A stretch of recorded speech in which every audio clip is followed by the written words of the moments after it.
Hello दोस्तों, श्री शिवाय नमस्तुभ्यम। आप सभी का स्वागत है आप सबकी अपनी यूट्यूब चैनल पे। आप लोग कैसे हैं? ठीक होंगे, स्वस्थ होंगे और बढ़िया ही होंगे। दोस्तों, वीडियो को बिल्कुल लास्ट तक देखिए। वीडियो अच्छी लगी तो वीडियो को लाइक करिए, चैनल को सब्सक्राइब करिए और अंत तक बने रहिए। ये वीडियो जो है आप सभी का पूजा घर में एक लोटा रखने का नियम जान लेंगे तो आपको घर में खुद लक्ष्मी चली आएगी। तो चलिए दोस्तों, आप लोग वीडियो को लास्ट तक देखिए।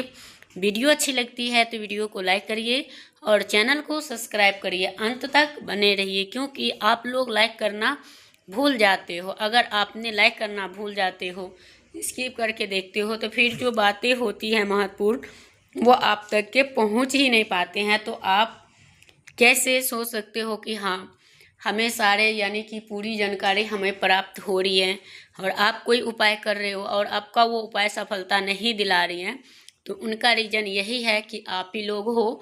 तो चलिए, आप लोग लास्ट तक बने रहिए और वीडियो को कभी भी गलती से कोई भी वर्ड तो हर ज़रूरी नहीं कि ये हमारे चैनल है तो आप लोग ये कार्य करो, ऐसा कुछ नहीं है। दोस्तों, आप लोग वीडियो को बिल्कुल लास्ट तक देखिए, जिनका भी देखिए लेकिन लास्ट तक देखिए। तो चलिए जानते हैं महत्वपूर्ण बातें। तो सबसे पहले जो है कि जब तक आपको वीडियो को कभी भी ना पूरा सुनते हैं, नहीं सब्सक्राइब करते हैं, तो इसीलिए आप लोग वीडियो को बिल्कुल लास्ट तक देखिए कि केवल आप लोगों को शुरुआत पे यानी मुख्य द्वार पे यानी गुप्त रहस्य के बारे में, जिसे अपना कर आप अपने घर से सभी तरह को यानी कि वास्तु दोष को बाहर कर सकते हैं। साथ ही हम ये भी जानेंगे कि पीरियड्स के दौरान में क्या ये उपाय किए जा सकते हैं। तो ये जानकारी इतनी महत्वपूर्ण है, अगर आपने कर लिया तो विशेष तो आपको बहुत ही पछताना भी पड़ सकते हैं। तो चलिए, मुख्य द्वार पर जल छिड़कने से जो अनदेखा करना बहुत ही भारी पड़ सकते हैं। तो चलिए जानते हैं मुख्य द्वार पर जल छिड़कने का क्या महत्व है। ये कोई साधारण परंपरा नहीं है, ये जो है यानी कि ये अधार्मिक यानी कार्य हैं जो कि वो भविष्य आपको बदल सकते हैं। तांबे, पीतल या जो भी चीज़ है उनमें आप जल रख के सुबह उठकर सबसे पहले इसी जल को मुख्य द्वार पर छिड़कते हैं तो एक शक्तिशाली यानी बन जाते हैं। ये जल सूर्य उदय से पहले शुद्ध वायु और अग्नि तत्व को समेत होता है और इसे जब मुख्य द्वार पर छिड़कते हैं तो ये जल आपके यानी कि सुरक्षा कवच की तरह हो जाता है। तो आपको ये जल का छिड़कने का तरीका क्या है? सबसे पहले आप ये जानेंगे कि सूर्य देव को उगने से पहले छिड़कना चाहिए। सुबह के समय माँ लक्ष्मी हर घर के यानी द्वार पे से वो प्रकट होती है और सभी घर जाती हैं, तो वहाँ पे प्रवेश करती हैं, कृपा बरसाती है। जल छिड़कते समय आप मन ही मन माँ लक्ष्मी की प्रार्थना करनी चाहिए। हे माँ लक्ष्मी, कृपया मेरे घर में प्रवेश करिए और मैं आपके स्वागत के लिए तैयार हूँ। और पितरों को ध्यान करें कि हे पूर्वज, आप सभी को स्थान माना जाता है तो आप लोग का आशीर्वाद प्राप्त हो। और कई लोग छिड़कते हैं, क्या जल छिड़कने से स्नान करना जरूरी है? नहीं दोस्तों, आप बिना स्नान किए भी ये कार्य कर सकते हैं। बस सुबह उठते ही सबसे पहले बिस्तर पर बैठकर अपनी हथेली को देखें, माँ लक्ष्मी का स्मरण करें और फिर जल लेकर मुख्य द्वार पे और इसके बाद ही आप चमत्कारी जैसे झाड़ू लगाना और ये करने के महत्वपूर्ण बातें हैं जो जल छिड़कने के बाद आप मुख्य द्वार की सफाई कर सकते हैं। जल के छिड़काव करना ज़रूरी है। और ये एक बात आते हैं वो है कि पीरियड्स के दौरान महिलाएं द्वार पे जल छिड़क सकती है? तो इसका उत्तर है हाँ, वो जल छिड़क सकती है और वो प्राकृतिक महत्व है और मानसिक धर्म है, कोई ऐसी प्रतिबंध नहीं है। और दीपदान कर्म कांडों के लिए शुद्धता और आवश्यक मानी गई है और इसलिए पीरियड समाप्त होने के बाद ही करनी चाहिए। उन लोगों को जो फ्लैट और किराए के एक ही कमरे में रहते हैं वो जानना ज़रूरी है कि मुख्य द्वार किसे माना जाए। जैसे कि आप आते जाते हैं, जहाँ का आप नेम प्लेट लगी है उसे ही मुख्य द्वार माने, और केवल एक ही कमरा है तो उसी केवल दरवाजे को मुख्य यानी दीपदान करें मुख्य द्वार पे और जल छिड़के।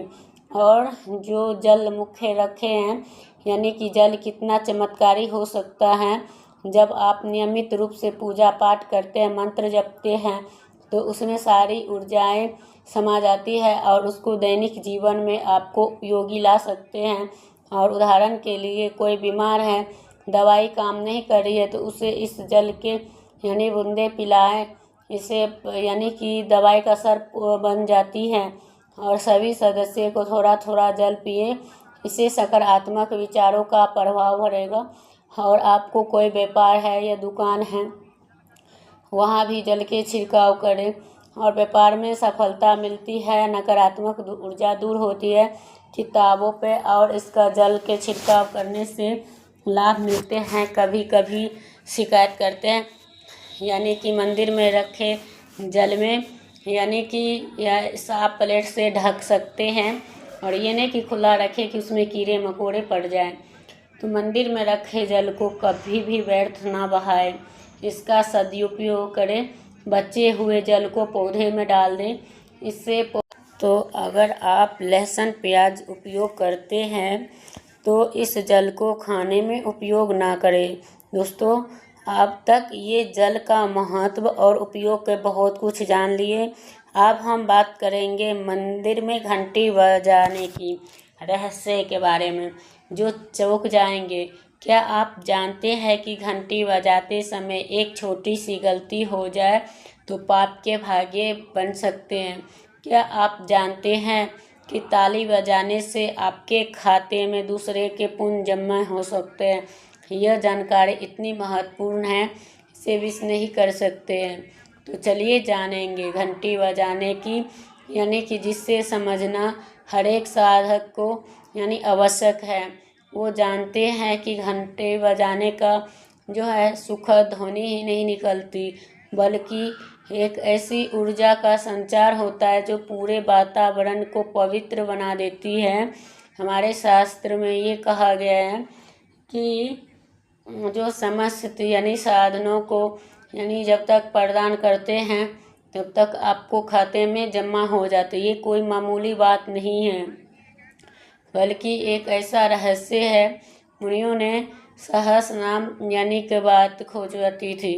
आप प्रश्न उठता है कि घंटी बजाने की सही तरीका और सही वजह क्या है? तो श्रद्धा और विश्वास से बजानी चाहिए, जोर जोर से यंत्र यानी करना चाहिए, अशुभ माना जाता है।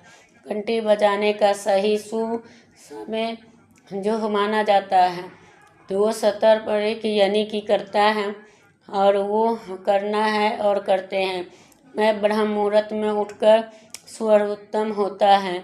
इसके अलावा शाम को 6 बजे से लेकर 11 बजे तक को घंटी बजाई जा सकती है, लेकिन 12 बजे के बाद मंदिर के पट बंद कर दी जाती हैं, तो उनके बाद आपको नहीं बजानी चाहिए, घोर पाप मानी जाती है।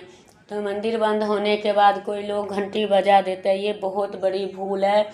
इस वजह से आपको घंटी को रस्सी से बांध देनी चाहिए और वो अनजान में नहीं बजाइए। बहुत महत्वपूर्ण बातें हैं, खेल खिलौने के रूप में नहीं देनी चाहिए, क्योंकि घंटी के नाद जहाँ पुण्य मिलता है वहीं घंटी से दुष्परिणाम भी हो सकते हैं। घंटी का केवल भोजन और समय से ही बजाना चाहिए, यानी भोग लगाते समय, जिससे आप लड्डू गोपाल जी चाहे कोई देवी देवता को भोग लगा रहे भोजन करवा रहे उसी टाइम आप बजा सकते हैं। और बात करते हैं ताली बजाने का रहस्य के बारे में। क्या आप जानते हैं कि आप भजन कीर्तन या आप 3 बार ताली बजाते हैं उस समय हो रहे हैं सभी पूर्ण कर्मों की फल मिलता है? जी हाँ, ये सच है कि शास्त्रों में कहा गया है कि 3 यानी कि साधक को सारे पुण्य मिलते हैं उस व्यक्ति के खाते में आ जाते हैं जो ताली बजा रहा होता है। इसलिए जब भी भजन या सत्संग में जाए तो ताली अवश्य बजाएं। याद रहे, ताली भी श्रद्धा और भक्ति से ही बजाए, यानी कि दिखावा नहीं करना चाहिए। अब हम बात करेंगे यानी कि दीपक के बारे में। तो दीपक के धातु और बाती के बारे में हमने चर्चा बहुत वीडियो में कर ही रखी और धार्मिक और वैज्ञानिक बारे में। तो चलिए जानते हैं। और प्रकाश का स्रोत नहीं है, यह एक ऊर्जा का केंद्र है। जब आप शुद्ध देसी घी का दीपक जलाते हैं तो वो वातावरण को शुद्ध करते हैं, और उसके बाद दीपक जलाते हैं वातावरण को जो है उसको अच्छे से यानी भवचार शुद्ध और मतलब सकारात्मक बनाए रखते हैं।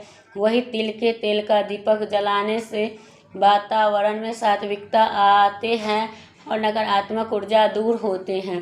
दीपक जलाने का सबसे बड़ा लाभ यह है कि इसके धुआं से वातावरण हानिकारक कीटाणु नष्ट हो जाते हैं। प्राचीन काल में जो हैं ये बीमारियों से बचने के लिए घर में दीपक जलाए करते थे, खासकर लौंग के डाल के जलाए तो इसका प्रभाव दुगनी हो जाती है।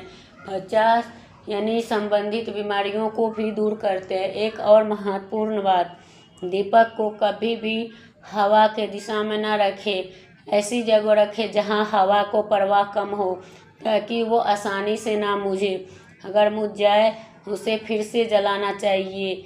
अगर आपके वो जो है ऐसे ध्यान रहे कि एक ही माचिस तिल्ली में 3 बार से अधिक ना जलाए। इसके अलावा दीपक को सीधे जमीन पर ना रखें, किसी आसन पे चावल या पुष्प। आप जो है मंदिर में कुछ जल रखने की, तो क्या आप जानते हैं कि मंदिर में रखा हुआ जल का पूजा का निशानी है। एक शक्तिशाली यानी जल होते हैं जिनको आप उपयोग करते हैं, तो वह जल आपको शरीर और उनको समस्याओं को दूर करते हैं। उदाहरण के लिए, अगर आपको अनिद्रा का समस्या है, सोने से पहले इस जल को माथे पर लगाएं, इससे नींद अच्छी आएगी। और कलह हो रही है तो परिवार में सभी सदस्यों को बूंदे पिलाए, से सकारात्मक विचारों को प्रभाव बढ़ेगा और आपसी प्रेम बढ़ेंगे। बच्चों को पढ़ाई में जल को छिड़काई करने से उनका मन एकाग्र होता और पढ़ाई में रुचि बढ़ती है। एक बहुत ही महत्वपूर्ण बातें हैं, मंदिर में जल को रखें न, कभी अंधेरा में नहीं रखनी चाहिए। जब भी जल रखें तो वहाँ दीपक अवश्य जलाएं। तो यह संतुलन वातावरण होता है, संचालन करता है। साथ ही जल को कभी भी पात्र को टूटा फूटा नहीं होना चाहिए, तो उसे बदल कर ही करना चाहिए। अब हम बात करते हैं मुख्य द्वार पे जल छिड़कने का कुछ और बातें। तो क्या आप जानते हैं कि मुख्य द्वार पर जल छिड़कते समय कुछ विशेष मंत्रों का जाप करना चाहिए। इसका प्रभाव कई गुना बढ़ जाते हैं। जब सवेरे जल छिड़क रहे हो तो ओम गण गणपते नमः का भी स्मरण करना। इससे जो है सारे ग्रह का यानी कि नाश होता है। और जल छिड़कते सिरे यानी कि अपने पितरों का, माता लक्ष्मी का स्मरण जरूर करें। सुबह सुबह माँ लक्ष्मी हर घर के द्वार पे आती है। जिन घर के द्वार पे जल के छिड़काव होते हैं उन्हीं द्वार पे माता लक्ष्मी प्रवेश करती है, कृपा बरसाती है। वहीं पितरों का स्मरण करने से बनी रहती है और घर में सुख शांति का वास होता है। उन लोगों के लिए जो फ्लैट और किराए के मकान में रहते हैं उन्हें महत्वपूर्ण सुझाव है, अगर मुख्य द्वार पर जल छिड़कने की नहीं है तो आप खिड़की के बाहर भी छींट सकते हो। तो आप जल हमेशा ऊपर की ओर छिड़के, नीचे की ओर नहीं।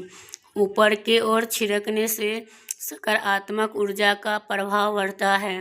अब बात करते हैं पीरियड्स के दौरान धार्मिक कार्य करने के बारे में। एक बहुत ही संवेदनशील विषय है जिसे हम जानेंगे कि ऐसे पिछले भागों में भी मैं वीडियो में यानी कि बताऊंगी कि पीरियड्स में जल छिड़क सकती हैं लेकिन दीप दान नहीं कर सकती है। क्योंकि इसका कारण यह है कि दीप दान जैसे यानी कि महत्वपूर्ण होते। दोस्तों वीडियो करूँगी यहीं पे, फिर मिलते एक नए वीडियो के साथ, तब तक के लिए श्री शिवाय नमस्तुभ्यं।